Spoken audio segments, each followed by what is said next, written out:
Alright, what's good YouTube? It's your boy CYP336 here, bringing you a first place deck profile with your man, Dark Magical Gaming, aka Michael Boyd. Mike, what's going on, man? What's going on, man? Just, we're just out here milling three in 2022. Bar for game. Bar for game and time. Can't beat it. Lost the final. Sad story. Forever third place. Forever the bridesmaid, never the bride. But it's all good. Me and Mike just had a great match. So Mike, you want to talk about some of your matchups real quick? Yeah, so definitely my hardest matchups were the branded variants. There's not much that's really a problem with the deck outside of not seeing BA cards in your hand, but Mirror Jade's kind of an issue. So we had some stuff in the side deck to kind of compensate for that. But VW, that was a hard matchup as well. Every matchup is pretty equal. It's just if you can sneak in there and get a Zeus off and start taking the game from that point. Okay. All right. Well, let's go ahead and get into your deck. All right, let's see this deck. Okay. So we'll start off with the one-ups first. So we have one Halleck, one Cowcab, one Barbar, one Libic. These are all fine at one. Part of me actually wants to play two of this guy because sometimes he's actually really good in combination with Droplet to get things out of the way. You can Droplet the Mirror Jade and then bounce the Branded and Red back to their hand that they have set. So that's pretty good.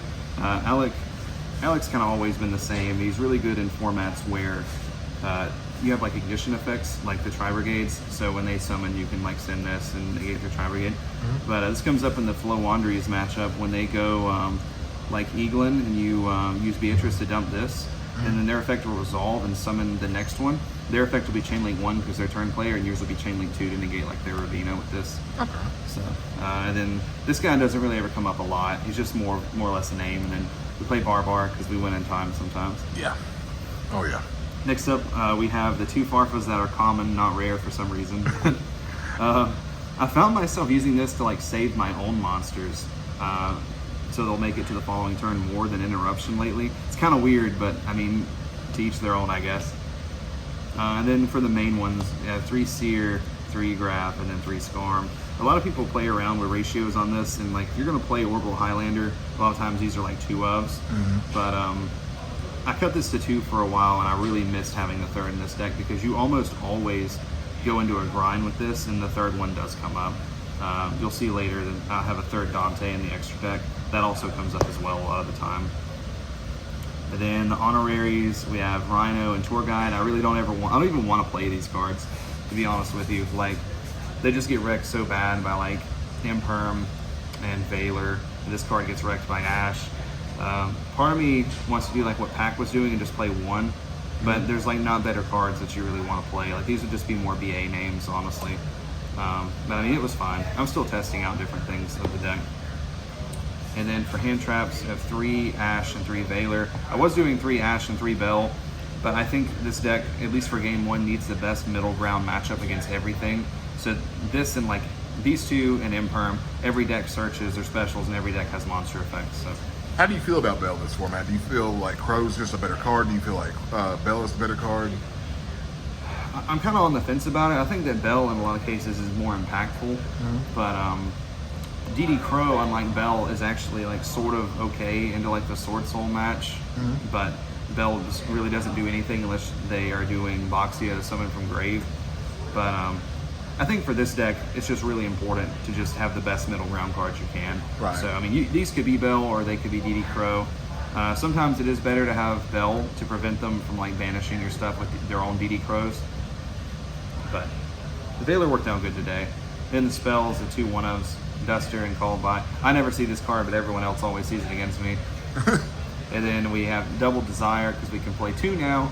You can officially Desire into another copy of Desire. Once again, everything has been repaired. I don't play Change of Heart.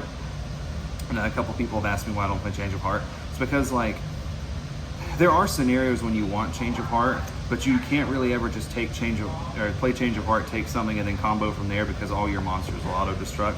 So there is an argument to play Change of Heart over this, just so if they have a big monster, you can establish an XYZ, then get it out of the way, and then Zeus it away. So I might test that in this slot next time. And then we have 3 Droplet, 3 Chalice, and 3 Imperm. That chalice is so clutch. Because basically, we just want to be able to clear fields and just be able to make big Zeus's and control the game from there. So these are necessary. And Droplet in this deck is just so free. Like Droplet pitch Farfa or Droplet pitch Alec. You can just shut off multiple things just for free. Right. For the extra deck, like I said earlier, you do have to play 3 Dante, I think, in this build because you do go into the grind so often, and this comes up. 2500 defense is still good in Modern Yu-Gi-Oh!, surprisingly enough. And then the card that gets everybody off guard at the number you played at is 3 Zeus. Most decks can't recover from 1, now much less 2, and then the ones that can't recover from 3. So then we have Double Downer, which doesn't come up a lot. Arguably, it could be cut down to 1, but I played number 71, Rebarian Shark, which if you don't know what this card does, it's a rank 3 XYZ. Once per turn, you can detach a material from it, summon a number XYZ from your graveyard, and then, actually, I'm sorry, this doesn't even detach. Just if it has material, you special back a number monster from your graveyard and then put one of its materials on that card. So it comes up when you need to recycle these 2. That's pretty good. Yeah. These don't come up a lot. There's an argument to not play them as well, but sometimes if you do have to face down like Final Sigma or like a Dragoon, sometimes you need a way to get over it. Right. This right here is also a way to get over those cards. I put these in because of the Sword Soul matchup. So a lot of times Sword Soul won't black out you with just 2 bodies on the field. So you like, say like into the Sword Soul matchup, all you have to do is stick 2 BAs with different names. Mm-hmm. So you do these 2 and you go into Darius and they can't black out you because you only have 1. And you get Machine X and you Machine X over the Shi Zhao and then make a format Zeus and clear everything else. Damn, that's pretty good. And his effect's not bad either, depending on the matchup. But this also lets you side deck Eradicator if you really want to. And then the last 2, we have Purple Dante and Beatrice. I found myself ramming this into stuff a lot more often lately. Yeah. That's what I did to Ty here. Yeah, it took me off guard. I'm like, oh, wait, what? No. Yeah, it don't come up a lot, but every time you actually summon this guy, like you end up winning the game. I'm the one that's supposed to be playing purple cards. All right, we'll save the big spice in the side deck till last. So I did side deck 3 Regeki. I'm sick. 3 Lava Golem. I'm sick. 3 Mistaken Arrest and 3 D-Barrier. These are your go first cards. These are your go second cards. You just need ways to get over big fields. So like against the Sword Soul match, you put in Lava Golem and you hit their 2 monsters and you put this in defense and you just Dante attack into it, take nothing because you'll mill 3 and then just clear the field. Or you can just leave it there if you're willing to burn them for 1,000. Then these, like, this card's really good here because like you side this in against anything that searches. So you do your turn, you go to your end phase, you resolve your Scarm, search off Tour Guide, and then immediately after Resolution, play Mistaken Arrest. So they're locked out on their turn, but you're not locked out on your following turn. That's pretty good. And then well, obviously, no need to explain D-Barrier. And then the super spicy tech is 3 Diffusion, which can be used going first or going second.